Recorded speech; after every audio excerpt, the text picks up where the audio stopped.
Ayo semuanya lihat ke sini. Kalau bagian ini semakin tersumbat, orang akan jadi sangat mudah lelah. Bagian ini, ya, adalah betis kita. Jika ingin kaki bisa digunakan 30 tahun lagi, bahkan lebih lama sampai usia 70 atau 80 tahun, tidak menyesal mulai hari ini harus benar-benar merawat betis dengan baik. Hari ini, saya akan membagikan gerakan terbaik untuk meredakan dan melatih betis, terutama bagi teman-teman paruh baya dan lansia.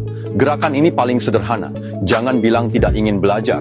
Karena saya sudah menggunakan metode ini untuk membantu ratusan orang paruh baya dan lansia di lingkungan saya, membuat bagian ini jadi semakin kuat. Yang paling berkesan bagi saya adalah Paman Lee ini. Dulu, betisnya tidak bertenaga, sering kram di malam hari, disertai rasa kebas dan kesemutan. Entah sudah mencoba berapa banyak metode pijat dan terapi, tapi tidak ada yang berhasil. Kemudian, setelah berlatih dengan metode saya ini selama beberapa waktu, kalian lihat sendiri keadaannya sekarang. Bukankah dia terlihat jauh lebih segar dan bersemangat? Perhatikan, saya sama sekali tidak meminta kalian untuk lari, senam, atau melakukan squat. Apalagi menghabiskan banyak uang untuk membeli kartu pijat.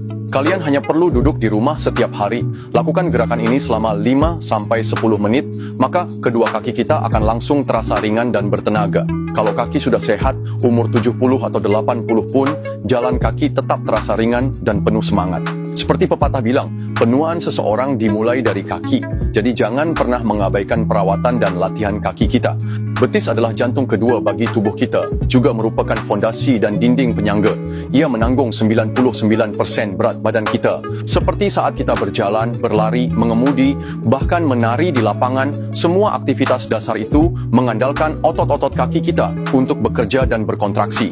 Sepanjang hidup kita, setengah energi yang dikeluarkan berasal dari kaki. Ini membuat setelah usia 40, otot kaki mudah pegal, kaku, dan tegang.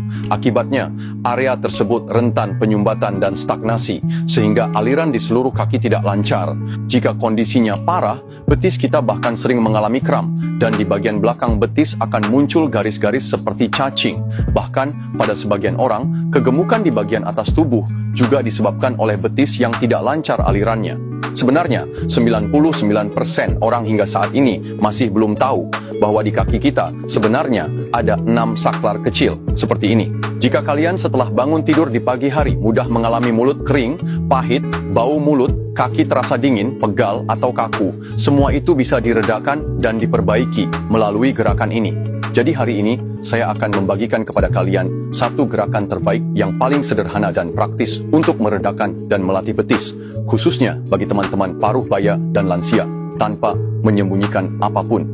Nah, kalau sudah paham dan memahaminya, jangan lupa dibagikan dan diteruskan ke keluarga dan teman-teman yang punya masalah dengan kaki dan telapak kaki. Ayo kita sama-sama jaga kesehatan kaki kita ya.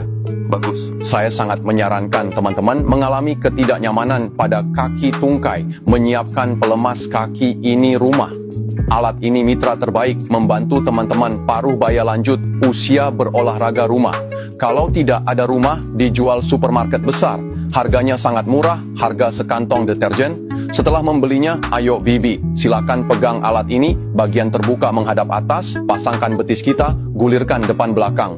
Apa yang Anda rasakan saat ini? Kenapa rasanya agak sakit ya?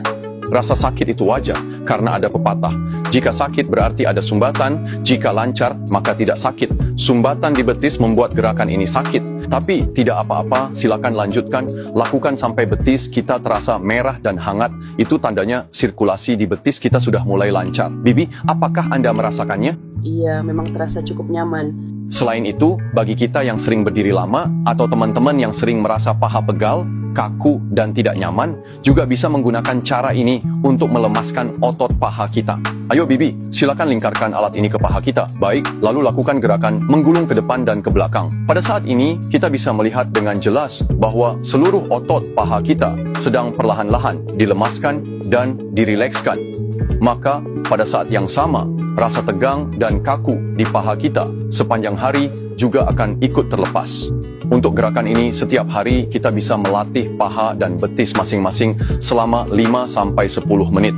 Ini adalah latihan dan relaksasi terbaik untuk seluruh kaki kita. Jika kalian rutin berlatih dalam jangka waktu tertentu, lalu rasakan kembali kenyamanan dan ringan di seluruh kaki, saya yakin kalian pasti akan kembali berterima kasih pada saya.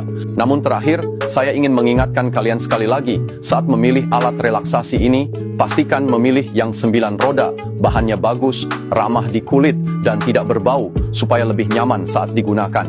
Jika kalian juga ingin produk yang sama seperti yang saya pegang, bisa klik foto profil saya. Di bawahnya ada etalase produk, saya sudah siapkan untuk kalian semua. Mumpung sekarang pabrik sedang ada promo, harganya sangat terjangkau.